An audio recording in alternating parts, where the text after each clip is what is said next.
Labas, Viktorija, mano vardas Justina. Tai dėkoju tau labai, jog sutikai, jog nori kartu paeksperimentuoti su Human Design ir tikiuosi rasi kažką, kas įdomu. Labai lauksiu tavo feedbacko, atgalinio ryšio, kaip viskas praėjo, ar buvo įdomu, ar galbūt buvo tokių detalių, kurios galėtum papildyti, arba kurios ne visai atitaikė tavo gyvenimo įgūdžių ar kažkokio. Tai vat labai įdomu man ir tikiuosi rasi kažko pasiklausyti ir tau, kas atitiks. Taigi, pradedam nuo pat pradžių. Tai kaip suprantu, tu su Human Design prieš tai nebuvai susipažinusi, ne? Tai, kaip sakiau, yra horoskopas ant steroidų. Mes čia negalim sudėti kortas, negalim įsigalvoti, kokia bus tavo ateitis, ne? Tačiau Human Design labai gerai rodo mūsų potencialą, mūsų kūno chemiją.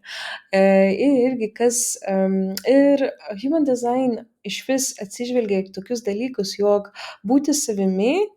Ir netgi jeigu pagal visas žmonijos ribas tai nėra labai geros savybės, tarkim, būti savanaudžiu, būti užsidariusi savyje, būti, tarkim, nežinau, vadovaujančiu bosiu, ne?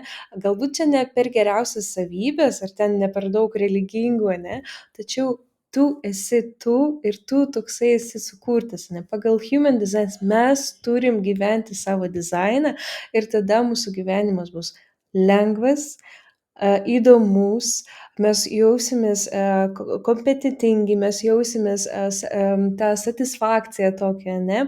Nebus to negatyvo ir pastovaus nepatogumų, jog tu esi ne savo vietoje ir tu gyveni ne su tuo žmogumi, ar tavo darbas neatneša tau laimės, ne? Taigi, būti savimi, net jeigu pagal viską tai nėra netgi geros savybės, yra svarbiau ir geriau tau, negu eiti ir, žinai, nes mes gyvenam tokiam gyvenimu, kai tėvai mus verčia ir moko vienų vertybių, valstybė kitų vertybių, vėliau kiti žmonės sako, jog taip nereikia, o gal taip daryk, kodėl tu čia šneki, gal tu verčiau patylėk, tugi moteris, tugi vyras ir užmeta ant mūsų labai daug tokių sąvokų, su kuriomis galbūt mes tiesiog pripratę gyventi ir mes galvojam, jog taip yra teisinga. Bet argi nesužinosim, jeigu nepažiūrėsim savo Human Designo, ne? Kągi sako mūsų body grafas. Taigi, kaip sakiau, magijos čia nebus, mes nebursim iš kortų ar iš tirščių kavos, ne? Mes čia tiesiog žiūrėsim pagal tavo datą, pagal gimimo laiką, kokiegi tavo potencialas šiam gyvenimu, kokiagi yra misija.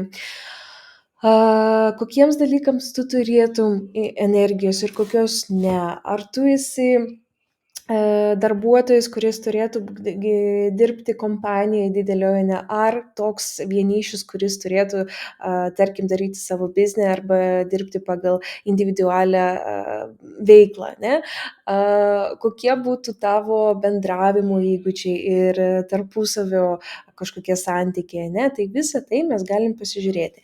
Bet, sorry, Vika, aš kalbėsiu ir apie gerus dalykus, ir apie tą blogybės, ne? Ar ten kažkokias baimės mūsų, nes visą tai mes ir esame iš tų tokių minusų ir pliusų ir bandom kažką padaryti, balansuoti tarp jų, ne? Ir kai tu žinai savo chemiją ir savo dizainą, net tu gali susitaikyti su dalykais, kurie nėra visiškai teisingai pagal tave ir fokusuotis tik į tai, dėl ko tu esi stipri, dėl ko tu esi puiki asmenybė. Ne? Taigi fokusuojamės į mūsų geresnės savybės, negu į kažką, kas mums netinka. Aš tikiuosi, tu negirdi, mano bachūras labai žaidžia žaidimą ir rėkia. Paška, blin!